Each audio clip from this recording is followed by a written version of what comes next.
विश्वस्य धाता पुरुषस्त्वमाद्यो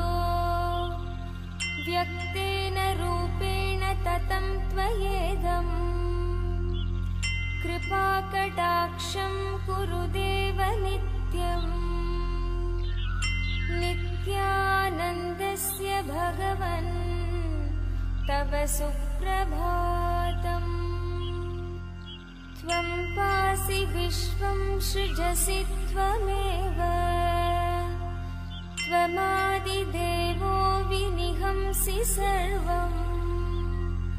कृपाकटाक्षं कुरु देव नित्यम्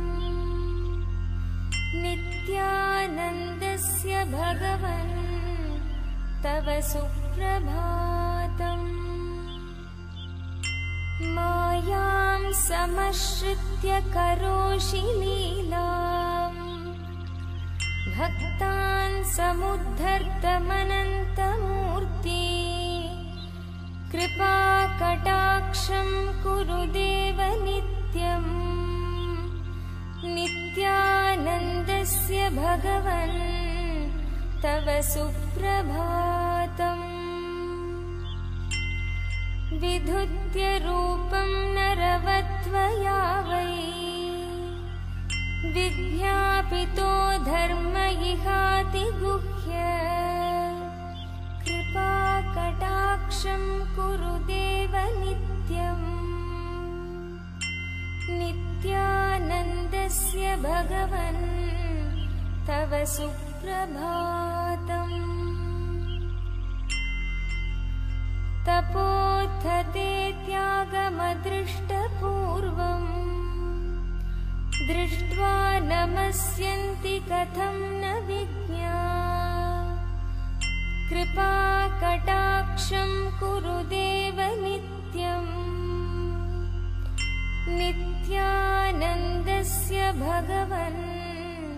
तव सुप्रभातम् घनचेतनमक्रियमादिमजं चिरनिष्फलनिष्कलनिर्विरजम् सुखसत्त्वविशुद्धविबुद्धवरं प्रणमामि नित्यानन्दब्रह्मपरम् श्रतसौरिमुरारितरङ्गयुतम् अयुतायुतभास्करकुक्षिधृतम् सुविशालसमुद्रसुदभ्रकरं प्रणमामि नित्यानन्दब्रह्मपरम् श्रुतिरामविरामविलासकरं चलजृम्बितकारणकार्यबलम् जितकाञ्चनकामप्रपञ्चहरं प्रणमामि नित्यानन्दब्रह्मपरम्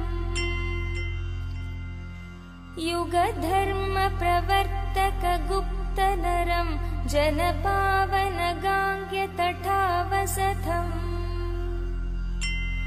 शिशुसौम्यमगम्य प्रणम्यवरं प्रणमामि नित्यानन्दब्रह्मपरम् श्रुत्वात्र ते नाम भवन्ति भवताः दृष्ट्वा वयं तन्नतु भक्तियुक्ता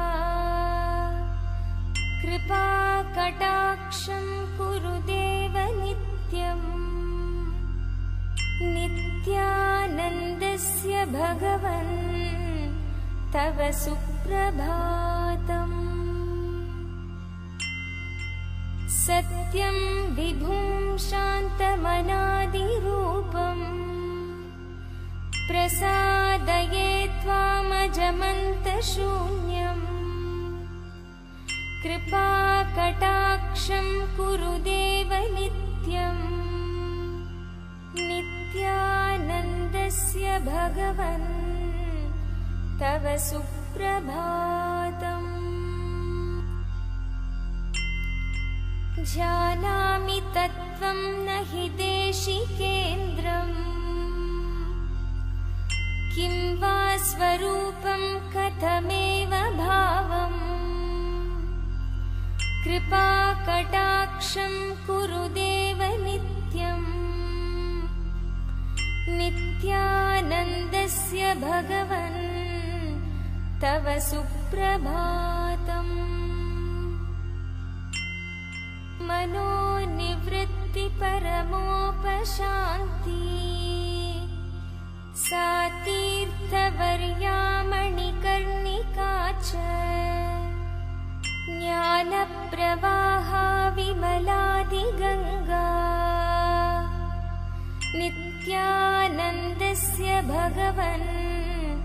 तव सुप्रभातम् यस्यामिदं कल्पितमिन्द्रजालम् चराचरं भाति मनोविलासम् सच्चित्सुखैका परमात्मरूपा नित्यानन्दस्य भगवन् तव सुप्रभातम्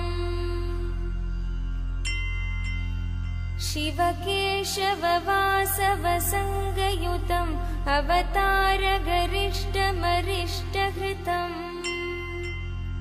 अगमोचन दुष्कृतमुक्तिकरं प्रणमामि नित्यानन्द ब्रह्मपरम् करुणाघणकर्म कठोरपणं गुणहीनमपापमशेषगुणम् युगचक्रविवर्तकतर्कहरं प्रणमामि नित्यानन्द ब्रह्मपरम्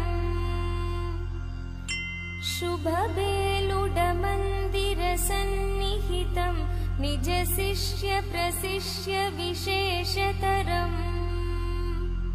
शिवमोक्षधनेश्वरमादिगुरुं प्रणमामि नित्यानन्द ब्रह्मपरम्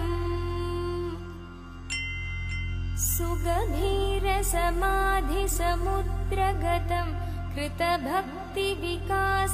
विश्वहितम् तव नाम शुभं भवतापहरं प्रणमामि नित्यानन्द ब्रह्मपरम् कोशेषु पञ्चस्वधिराजमाना बुद्धिर्भवानि प्रतिदेहहेहम् साक्षी शिवः सर्वगतोऽन्तरात्मा नित्यानन्दस्य भगवन् तव सुप्रभातम् सन्दाय दर्शनसुखं शरणागतेभ्यो मोहान्धकारमखिलं त्वमपाकुरुष्व ज्ञानार्कभक्तिजलधे सकलार्तिहन्त नित्यानन्दस्य भगवन् तव सुप्रभातम् गातुं स्तुतिस्तव जनामृतायमाना सम्प्राप्य दर्शनमिदं तव पादयोष्व धन्या नरेश भवितुं मिलिता समीपम् नित्यानन्दस्य भगवन् तव सुप्रभातम् प्रातः प्रणामकरणं तव पादपद्मे संसारदुःखहरणं सुलभं करोति मत्वेति भक्तिभरिता प्रतिपालयन्ति नित्यानन्दस्य भगवन् तव सुप्रभातम् स्वीकृत्य पापमखिलं शरणागतैर्यत् आजीवनं बहुकृतं दङ्घा स्वदेहे तच्च पश्चादखेदनिवहं सहसे स्मनाथ नित्यानन्दस्य भगवन् तव सुप्रभातम् नित्यं समाधिजसुखं निजबोधरूपम् आस्वादयन्तव पदे शरणागताङ्क्ष्व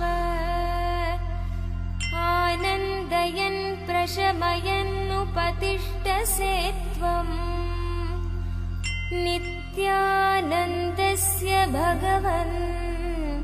तव सुप्रभातम् सन्दाय दर्शनसुखं शरणागतेभ्यो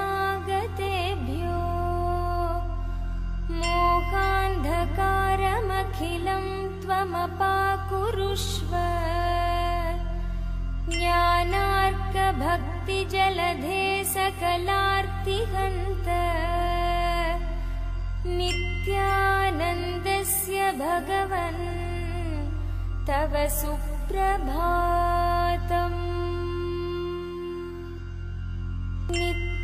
नित्यानन्दस्य भगवन् तव सुप्रभातम्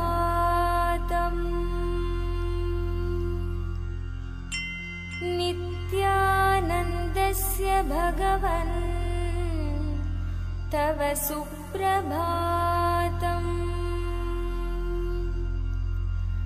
नित्यानन्दस्य भगवन्